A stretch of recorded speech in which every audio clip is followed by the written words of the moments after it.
Olá a todos, bem-vindos ao segundo workshop do Programa de Mentoria por Pares do Departamento de Enfermagem da Escola Superior de Saúde do Instituto Politécnico de Setúbal. O meu nome é Hugo Franco, sou um dos tutores do programa e vou ser o vosso anfitrião ao longo desta apresentação. Da análise das necessidades referidas pelos mentorandos neste Programa de Mentoria por Pares, ficou expresso que a temática da organização e métodos de estudo no ensino superior seria de interesse e importância primordial. Assim, propomos a apresentação deste workshop que servirá de apoio ao debate de ideias entre mentores e mentorandos, criando um fio condutor sobre a organização e métodos de estudo. Este workshop foi realizado com a colaboração e participação das mentoras Maria Inês Rosário, Mariana Ferreira, Matilde Ferro, Sara Alves e Sara Cunqueiro, estudantes do segundo ano do curso de Licenciatura de Enfermagem. Abordando a temática da organização e método de estudo, temos como objetivos para este workshop sintetizar os principais tópicos de organização e método de estudo, apresentar métodos, modelos e técnicas de organização do estudo, partilhar experiências na organização e método de estudo e promover o debate sobre a organização e método de estudo entre mentores e mentorandos. Analisando o que a literatura nos apresenta sobre a organização do estudo, sintetizamos os principais tópicos que iremos abordar. Como podem analisar, os tópicos constituem um processo contínuo e interligado entre dimensões de cariz mais interno, como a motivação, as atitudes face ao estudo, a condição psicológica, e dimensões de cariz externo, como as condições ambientais, gestão da informação oral e escrita em sala e preparação de testes e exames. Todos estes aspectos têm uma importância vital em dois objetivos fundamentais do vosso percurso no ensino superior: o sucesso académico e a realização pessoal. De facto, a forma como equilibramos estes dois mega-objetivos no decorrer do nosso percurso é muitas vezes ditada também pela forma como organizamos o nosso estudo e o nosso trabalho. Assim, introduzimos com o tópico da motivação, fator fundamental para a temática que vamos abordar, que pode influenciar as atitudes face ao estudo, que pode determinar as condições psicológicas. Determinantes são também as condições ambientais na organização do sucesso. Analisamos depois alguns métodos e técnicas de gestão de informação oral e escrita e terminamos com a preparação para os testes e exames. Vamos começar por abordar os tópicos da motivação e atitude face ao estudo. A motivação é um aspecto primordial e considerado o motor para a organização e métodos de trabalho. Sem motivação, dificilmente conseguiremos atingir os objetivos que nos propomos. Ela está intimamente ligada também com os aspectos da atitude face ao estudo, isto é, atitude proativa versus atitude passiva. Se eu estou motivado, a minha atitude vai ser proativa em relação ao desenvolvimento do trabalho. Se por outro lado eu não estou motivado, a minha atitude vai ser passiva, de resignação e procrastinação em relação ao estudo. Assim, deixo-vos alguns aspectos para refletirem e discutirem com os vossos mentorandos. Primeiro, a motivação é um processo interno e deve ser cuidado, como se um processo de auto-coaching se tratasse. Devem conseguir fazer a autoanálise ou, se for facilitador, procurar alguém externo para debater estes aspectos. Como, por exemplo, tive sucesso, muito bem, estou no bom caminho, acredito em mim, no meu trabalho e nos meus recursos. Ou então, não correu bem, o que posso fazer para melhorar? Os aspectos estão situados em mim ou em aspectos externos? Que aspectos dependem de mim para evoluir? Não correu como eu esperava? O que posso fazer para ter uma abordagem diferente? Ponto 2. Lembrar o que te motiva. Porquê estás aqui? Qual é o teu objetivo? Descobrir realmente qual é o teu caminho. Conclusão do curso, uma aprendizagem, bom desempenho, o sucesso. É muito importante definir estes objetivos macro e objetivos também a médio prazo para que a motivação seja uma constante. Desafia-te com um objetivo diário. Ponto 3. O que é que tens de fazer para que o dia de hoje seja um sucesso? Muitas vezes os objetivos são muito grandes, pode levar muito tempo a conseguir atingi-los e até lá o vapor e toda a questão da motivação vai se esmorecendo, o que acaba por ser negativo. De compor esse grande objetivo em objetivos parcelares pode ser uma estratégia, vamos conseguindo alimentar a motivação e criando um impulso também para avançar. Ponto 4. Movimento cria emoção. Age e faz as coisas acontecer. Evita adiar os teus compromissos. E se o que fizeres, e se por qualquer razão tiveres que adiar, escreve num papel o porquê de o teres feito. Analisa quantas vezes adiaste os teus objetivos e tenta contornar esse fator e o que não te permite avançar. Ponto 5. Mantém-te disponível para a aprendizagem. Quanto mais informações gerires, mais conhecimentos podes integrar, mais sabedoria vais desenvolver e podes desenvolver competências efetivas em áreas específicas do curso de licenciatura de enfermagem. Ponto 6. Rodeia-te de pessoas positivas. Cria ligações que te impulsionem, que te valorizem, que ajudem a atingir os teus objetivos. Desenvolve processos de equipa. Este aspecto relacionado com o trabalho em equipa será também descrito e discutido noutro workshop deste programa de mentoria e é também um vetor muito importante para atingirmos os nossos objetivos. Cria mecanismos de recompensa. Ponto 7. Quando atingires os teus objetivos, reconhece a tua vitória e recompensa-te. Há duas vertentes aqui a analisar: o resultado final e o processo.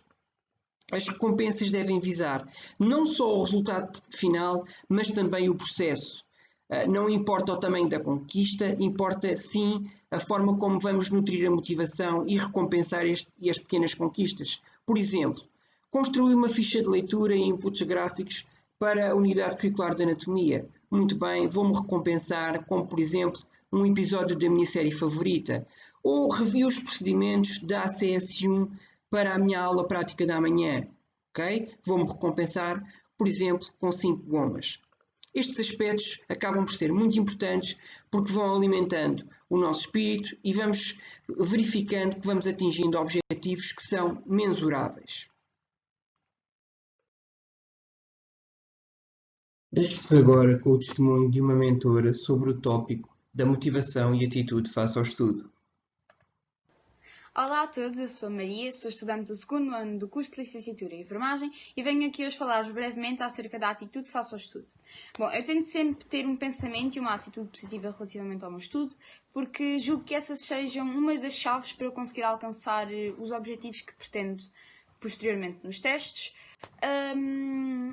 É normal que muitos de vocês já tenham passado por momentos em que estudar era precisamente a última coisa que vocês queriam fazer naquele momento, mas que como têm um teste ou uma avaliação se sentem na obrigação de estudar ou de pelo menos ir tentar estudar, mesmo que contrariados.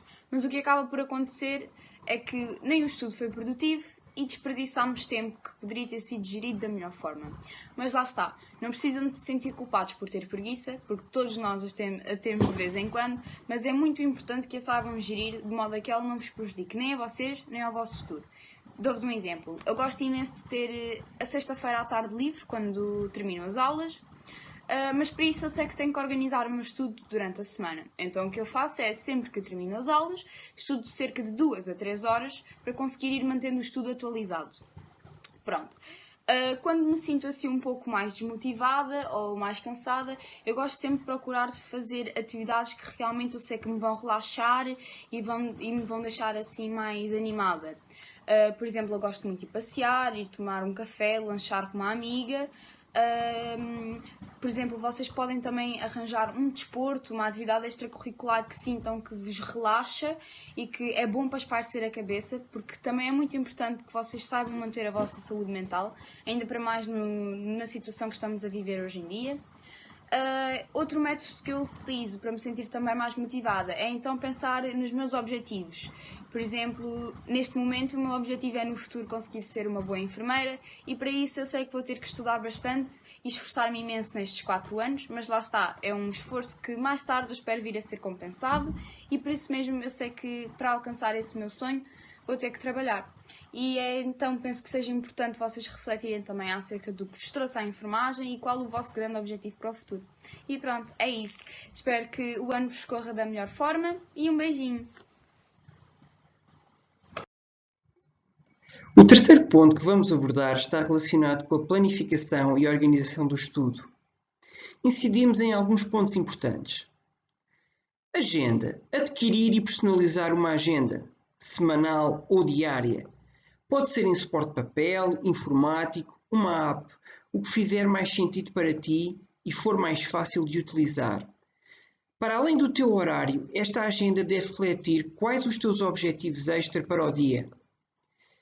Para te ajudar também a fidelizar estes compromissos, existem algumas técnicas como checar estas atividades quando concluídas, utilizar um dispositivo de compromisso que vamos construindo e efetivando à medida que vamos avançando, como por exemplo o Beeminder, criar um sistema escrito de recompensas, de processo e resultado final. Utilizar a técnica de Pomodoro, colocar um cronómetro em 25 minutos e trabalhar intensivamente sobre o tópico específico. Evitar durante este trabalho e este tempo olhar para o cronómetro. Também devemos evitar qualquer outro tipo de distração. Neste caso, o tempo é curto e precioso e temos que dar o máximo durante este tempo. Devemos evitar o telefone, as redes sociais, etc. Terminados estes 25 minutos, fazemos uma pausa de 5 minutos. Podemos fixar 2 técnicas por dia, de acordo com uma temática específica lecionada na nossa agenda e vamos rentabilizando o tempo desta forma, permitindo-nos evoluir nas matérias que precisamos de estudar. Gestão das pausas, como já referido, é também muito importante. Quando fazemos a planificação do estudo, planificarmos também as pausas. Podem ser pausas curtas, como o tempo para tomar um café, comer, ou planificações de pausas mais prolongadas, como por exemplo a questão do exercício físico, que tem aqui um papel muito importante na ativação da vontade de estudar e na promoção também da motivação. Deixo-vos agora com o testemunho de uma mentora sobre o tópico planificação e organização do estudo. Olá, sou Matilde e sou estudante do 20º CLE e venho falar-vos um bocadinho sobre a organização e a planificação do tempo. Então, para mim, a organização do tempo depende sempre da organização da informação. Isto é, eu tenho de primeiro perceber a quantidade de matéria que eu tenho de estudar para então perceber quanto tempo é que eu vou ter de dedicar a determinada matéria. Para além disso, é muito importante prestar atenção às aulas, porque quando estamos a prestar atenção às aulas estamos logo a aprender. Então, quando vamos estudar, não temos de perder tempo a aprender coisas autonomamente. Só precisamos então de aprofundar aquilo que já aprendemos antes. Eu também tenho um hábito de definir objetivos, isto é, definir horas para estudar o que eu preciso. Isso faz com que eu tenha motivação para estudar e no final consigo chegar à conclusão que fiz tudo o que precisava. No final disto tudo, é muito importante também para mim que eu guarde algum tempo para mim, para fazer coisas que eu gosto ou até só para descansar, de forma a que, quando vou estudar, a minha cabeça esteja pronta para estar ali dedicada e com atenção ao que eu preciso estudar. Eu não posso ter a cabeça cansada, senão o estudo não vai ser rentável. Então eu aconselho-vos imenso a gerir o tempo da melhor forma, a tentarem perceber se estudam melhor de manhã ou à tarde, em casa ou na rua, mas no final de contas têm sempre de guardar um tempo para vocês para recarregarem energias. Um beijinho e espero que o ano vos corra muito bem.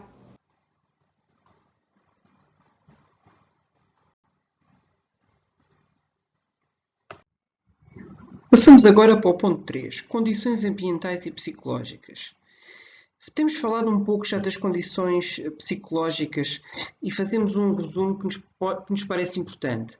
Assim, É muito importante que vocês mantenham o vosso corpo ativo, disponível e evitem efetivamente situações que vos mantenham mais preguiçosos, menos complacentes com os vossos objetivos. Mantenham, por isso, a vossa mente sã.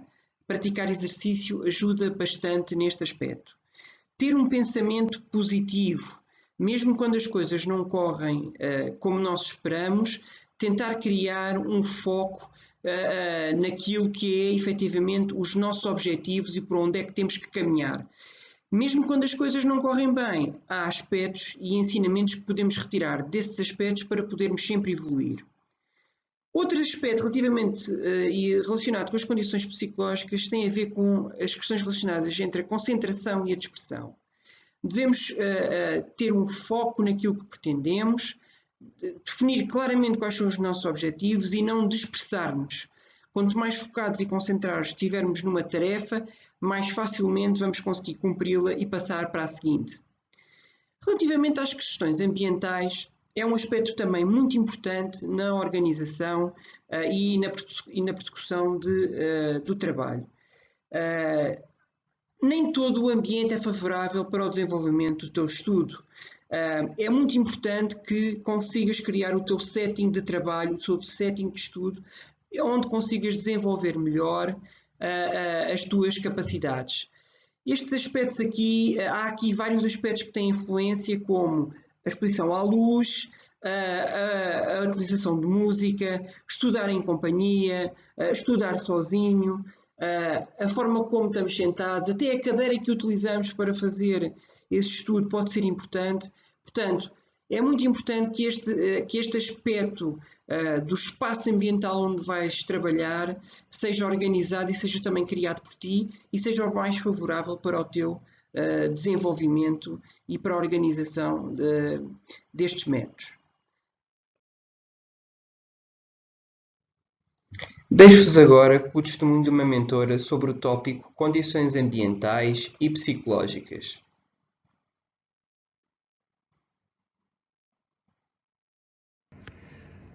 Olá, sou a Sara Cunqueiro, estudante do segundo ano de enfermagem e vou-vos contar a minha experiência com condicionantes ambientais e psicológicas no estudo.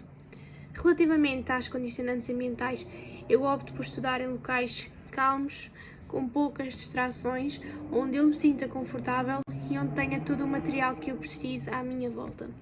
Relativamente às distrações, eu evito estudar deitada na cama ou no sofá, porque fico com tendência a querer dormir e a querer descansar e não sou produtiva. Outra das minhas grandes distrações é o telemóvel, por isso eu opto por não o ter perto de mim e usá-lo apenas em tempos de intervalo de estudo. Relativamente às condicionantes psicológicas, em dias em que eu estou mais triste, mais desanimada, eu opto por fazer uma pausa no meu estudo e procurar atividades que me tragam motivação e que me deem um pouco mais de descanso. Por exemplo, brinco com os meus cães, ouço música, vejo televisão, jogo alguma coisa. Isto faz com que eu tenha um momento de relaxamento e depois consiga dar o melhor de mim no estudo. Isto para mim é muito importante porque eu, quando estou triste e decido estudar, fico mais triste ainda porque não consigo entender as coisas, porque não estou nesse momento com a cabeça para estar a fazer aquilo e preciso de alguma motivação, daí fazer essas pausas para me motivar. Por outro lado, há dias em que estou muito motivada e muito alegre e aproveito esses dias para estudar muito mais e para conseguir equilibrar os dias com os dias menos bons. Espero que estas experiências vos ajudem a gerir as vossas condicionantes, a escolherem as melhores e a descartarem as piores e que consigam ter o melhor desempenho possível.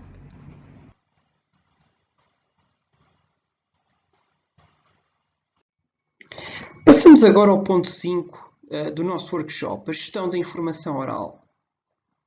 A gestão da informação oral é um dos aspectos mais importantes relacionados com a organização e métodos de estudo. A informação oral, que é fornecida essencialmente durante as aulas, poderá ser organizada e estruturada de uma melhor forma. Um dos primeiros aspectos a ter em conta é consultar o Moodle e a plataforma e-learning ou B-learning que é utilizada. Isto permite o quê? Permite antecipar a exposição dos conteúdos que vai ser apresentada oralmente na aula pelo professor e permite-nos também organizar a forma como vocês vão recolher esses apontamentos que vão ser dados durante a aula. Permite-se fazer essa antecipação ao fim e ao cabo desses conteúdos. Outro sistema interessante que existe é o sistema de notas Cornell, que é utilizado e foi desenvolvido pela Universidade de Cornell. É um sistema que possibilita a organização da folha em 3 partes distintas, uma parte que é uma coluna para questões e definição dos conteúdos e palavras-chave que deve ser só operacionalizada depois da aula, uma área onde vocês têm para retirar apontamentos durante a aula. Devem ser frases concisas, pequenas abreviações, listas que vos deem pistas e depois no final que vos permite fazer também o sumário daquela aula. Quando é que isto deve ser feito? Também no final, portanto, deve-se fazer realmente o resumo daquilo que foi descrito acima, procurando pequenas ligações entre os conceitos, ao fim e ao cabo fazendo uma súmula daquilo que foi referenciado. Deixo aqui este exemplo para vocês também consultarem. Outro aspecto que poderá ser também interessante relativamente aos conceitos e à relação entre os conceitos e à exploração dos próprios conceitos é a criação de mapas mentais que podem ser utilizados partindo de um conceito base, disseminando e destruturando esse conceito em subconceitos, poderá ser uma forma também interessante de estudar e de trabalhar graficamente em casa. Outro aspecto importante desta gestão da informação oral é também, associado ao tema que vocês sabem que vai ser lecionado, procurarem artigos científicos que vos permitam, através do abstrato ou do resumo, que vocês possam consultar as conclusões que existem a nível sobre mais recente evidência sobre aquela temática. Isto para quê? Para que possam colocar questões durante a aula, quando aquela informação oral está a ser disponibilizada. Permite-vos aqui 2 aspectos. A questão do interesse e da dinâmica da própria aula e também em algumas aulas em que a matéria e esta informação oral é fornecida de forma demasiado rápida, permite-vos gerir ali um bocadinho o vosso tempo também para a gestão desta informação e ajudar também o professor a clarificar alguns aspectos que não foram tão claros durante aquela exposição oral.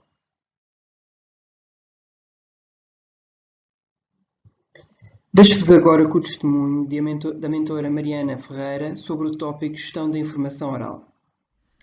Olá, eu hoje venho-vos falar sobre gestão da informação oral. Como vocês devem ter percebido, nestas primeiras semanas de aulas há uma grande diferença entre o ensino secundário e o ensino superior, visto que durante as aulas os professores falam muito, há imensa informação que é dita oralmente e há muita matéria a ser lecionada e assim torna-se impossível conseguirmos apanhar tudo o que os professores dizem nas aulas. E então para isso eu trago-vos 3 dicas que acho que são fundamentais. Então, a primeira dica é vocês levarem para as aulas a sebenta que vocês acham que está mais completa da unidade curricular. E assim, durante as aulas, vocês vão estar atentos ao que o professor está a dizer e vão estar a ler a sebenta também. Tudo aquilo que o professor diz e que não consta na sebenta, vocês apontam de lado. Vão ver que assim vai ser uma sebenta muito mais personalizada, e que vos vai ajudar imenso no estudo, visto que para mim uma coisa pode ser importante e eu tenho que a reter e para outro já está mais retido e não é necessário apontar. A segunda dica é apontar tudo aquilo que os professores dizem mais do que 2 a 3 vezes na aula. Isto porquê? Porque se os professores dizem é porque é necessário reter mesmo, é conhecimento que é mesmo para nós adquirirmos, e depois porque se o professor disse mais do que 2 a 3 vezes é porque há uma grande probabilidade de vir assim na frequência. Depois, a última dica é não desesperar. De certeza que vai haver aulas que vocês estão mais cansados ou algo assim do género e não vão conseguir apanhar tudo aquilo que foi dito pelo professor. É não desesperar, porquê? Porque vocês são 40 e tal na sala e de certeza que alguém apanhou essa informação que não foi captada por vocês. E mesmo que isso não acontecer, vocês têm sempre a possibilidade de pedir ao professor para voltar a repetir. De certeza que o professor não se vai importar e até vai agradecer, visto que demonstra que vocês estão atentos na aula e querem reter esse conhecimento. Estas foram as 3 dicas, espero que sejam úteis para vocês e desejo-vos um bom ano académico.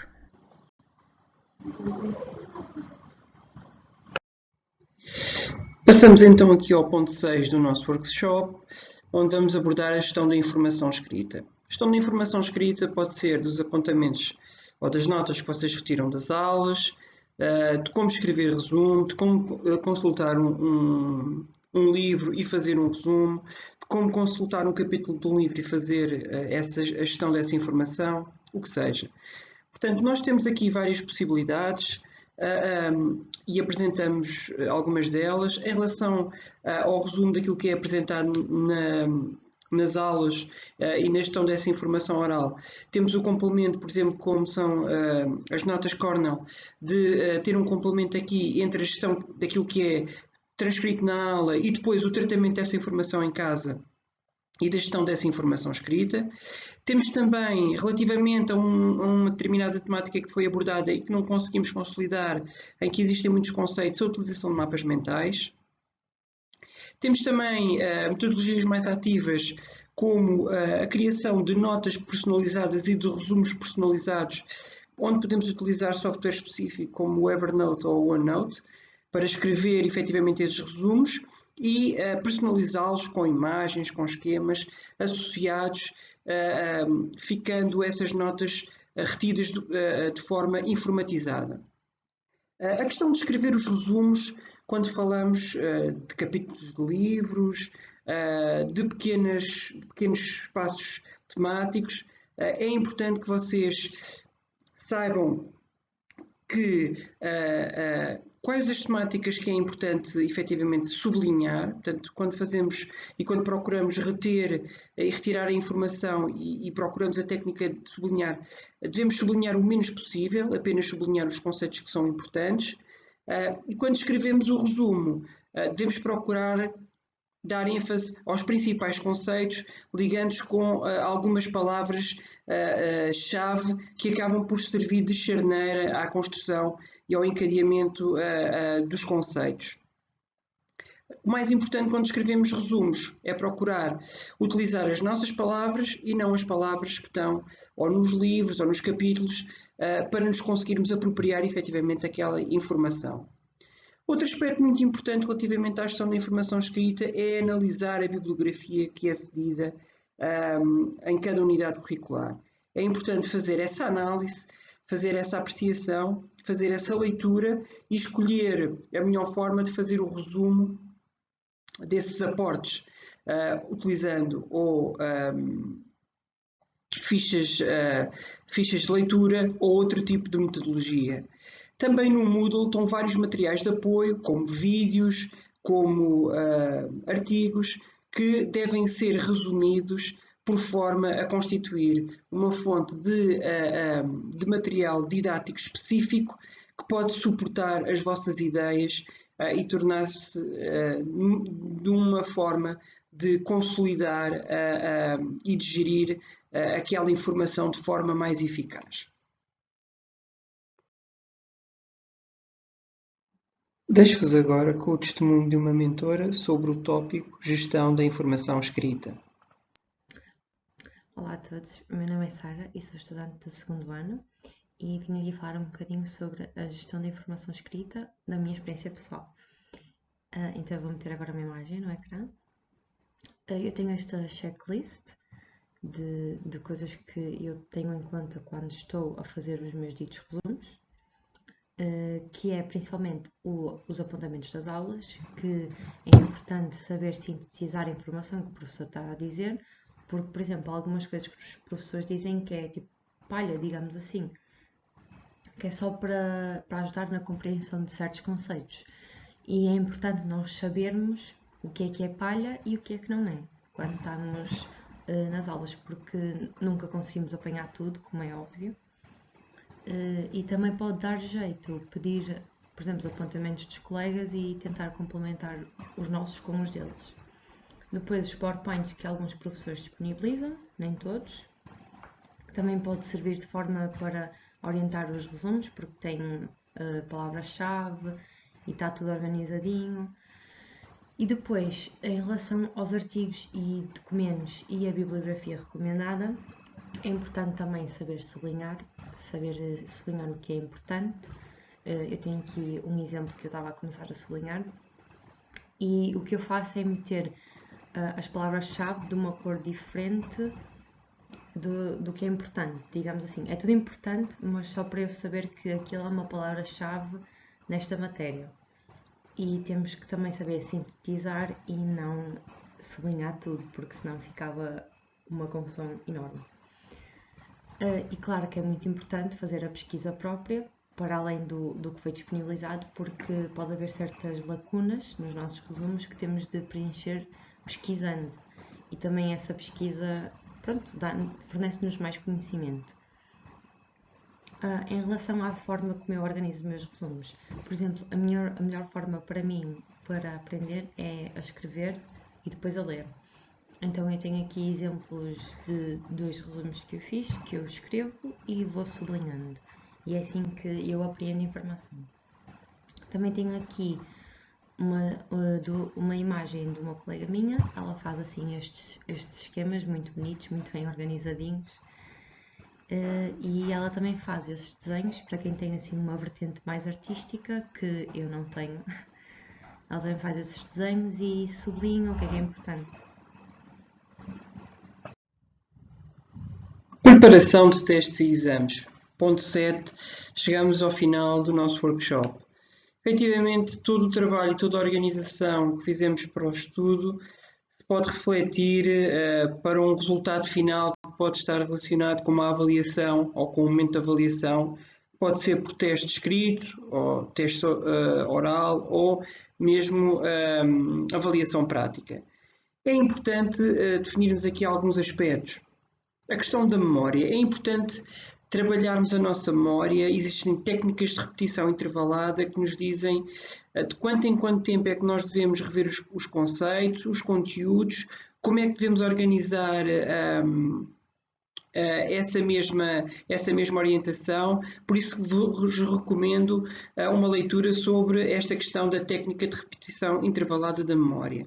Também a criação de flashcards com aplicações como o Anki se revela muito proveitoso, pois facilita bastante a memorização de grandes quantidades de conteúdos e facilita a transição depois para os testes e para os exames. Outro aspecto muito importante e muito facilitador é a criação dos vossos próprios testes. Vocês estudarem de forma a que criam os vossos próprios testes e respondem àquelas questões. Isto não só vos vai preparar do ponto de vista de gestão do tempo para responder às questões, como vos vai permitir interiorizar aqueles conteúdos e aqueles conceitos que vão precisar para a realização das avaliações. Depois também podem traduzir isso em aplicações ativas, partilhar os testes com colegas, fazerem quiz online e trabalharem desta maneira de forma mais integrada, mais ativa e que acaba por ajudar a que todos se preparem efetivamente para este momento decisivo de avaliação. Deixo-vos agora com o testemunho de uma mentora sobre o tópico preparação de testes e exames. Olá a todos novamente. Bem, agora para finalizar venho falar-vos então acerca da preparação para os testes e exames. De um modo geral, tudo aquilo que foi anteriormente referido, tanto por mim como pelas minhas colegas e pelo professor Hugo, vai contribuir de certo modo para que vocês consigam obter melhores resultados nos vossos testes e exames.